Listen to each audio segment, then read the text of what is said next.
आजकल लोग चाह रहे हैं कि सब एक बराबर हो जाए। देखो, सब एक बराबर यदि हो जाएगा तो प्रकृति की व्यवस्था बनेगी कि बिगड़ेगी?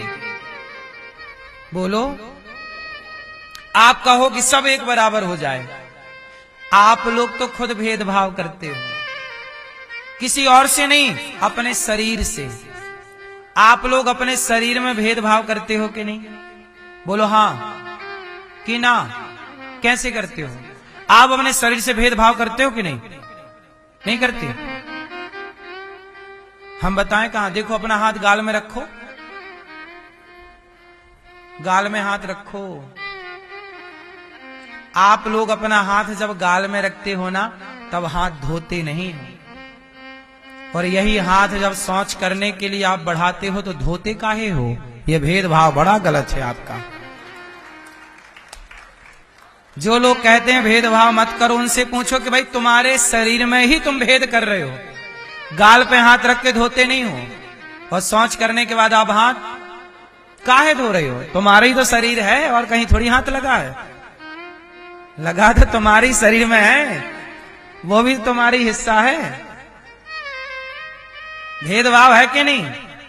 फिर प्रकृति इसी भेद से चलती है।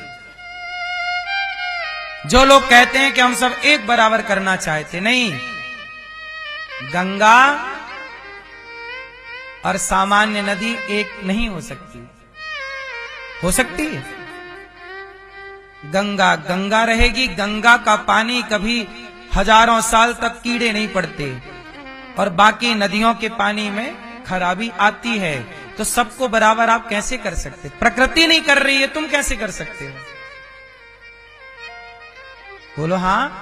पीपल का पेड़ बड़ा होता है, तुलसी छोटी होती है, कर लो बराबरी, हो जाएगी बराबरी। तुलसी भी पीपल की तरह बड़ी हो।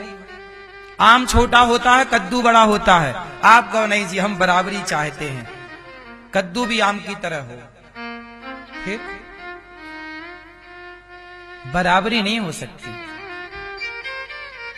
प्रधानमंत्री आते हैं तो उनके स्वागत सम्मान में पूरा जिला और पूरे जिले का प्रशासन लग जाता है। वो सरपंच आता है तो कोई खड़ा भी नहीं होता।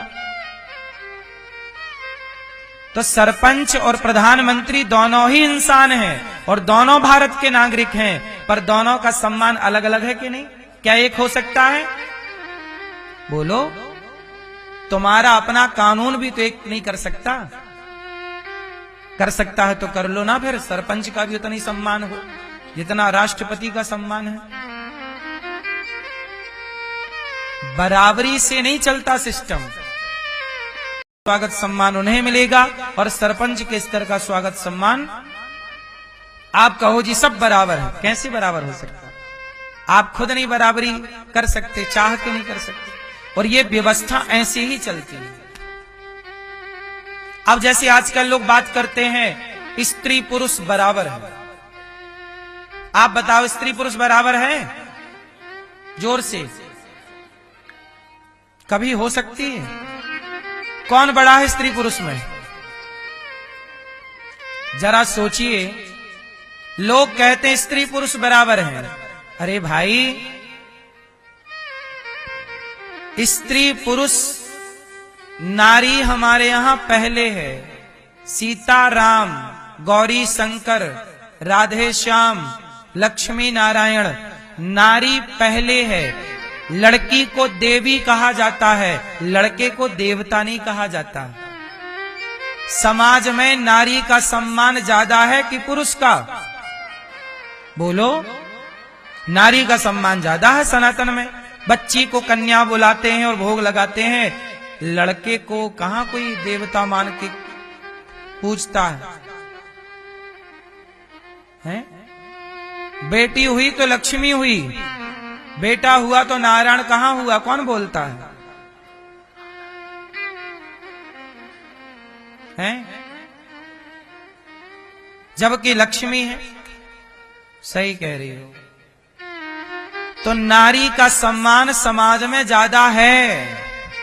बेटा पैदा होता है भाग्य से, लड़की पैदा होती है सौभाग्य से। 100 मतलब 100, सौभाग्य से। हर बेटी के भाग्य में बाप होता है, पर हर बाप के भाग्य में बेटी नहीं होती। इसलिए बेटी का सम्मान पुरुष के सम्मान से कई गुना ज्यादा है। और आप कह रहे हैं कि बराबर है। बराबर नहीं है साहब, नारी आगे है, और जो आगे है ऑलरेडी उसे आप पीछे वाले के साथ खड़ा करना चाहते हैं। नारी को पूजा जाता है। अब कुछ लोगों ने नारी को अपमानित किया, गाली दी, मारा, ये उनकी मूर्खता है, ये उनकी पर्सनल मूर्खता है। बोलो हां। नारी का सम्मान हमारे यहां पुरुषों से ज्यादा है। और मैं नहीं कहता, यहां तक कि जो आपका बेटा है, उस बेटे पे मां और बाप यदि दोनों को तराजू में रखा जाए तो बताइए बेटे पर अधिकार ज्यादा मां का है कि पिता का? जोर से। मां का अधिकार ज्यादा। ये मैं नहीं कहता, शास्त्र भी कहते हैं मां का अधिकार पिता के अधिकार से ज्यादा है। इसलिए सन्यास लेने के बाद बेटा, सन्यासी बेटा अपने बाप का पांव नहीं छूता। सन्यासी, भारत का सन्यासी बाप के पांव नहीं छूता, पर सन्यास लेने के बाद भी सन्यासी मां के पांव छूता है। ये भारत की विधि है, बता रहा हूं। सन्यास परंपरा में बाप के पांव नहीं छुए जाते। सन्यासी बाप के पांव नहीं छूता, क्योंकि सन्यास ले लिया ना, पिंडदान कर चुका है अपना सन्यासी, वो बाप के पांव नहीं छूता। लेकिन मां मिलेगी तो मां के पांव छुएगा, सन्यासी भी मां के। इसका मतलब है बाप से ज्यादा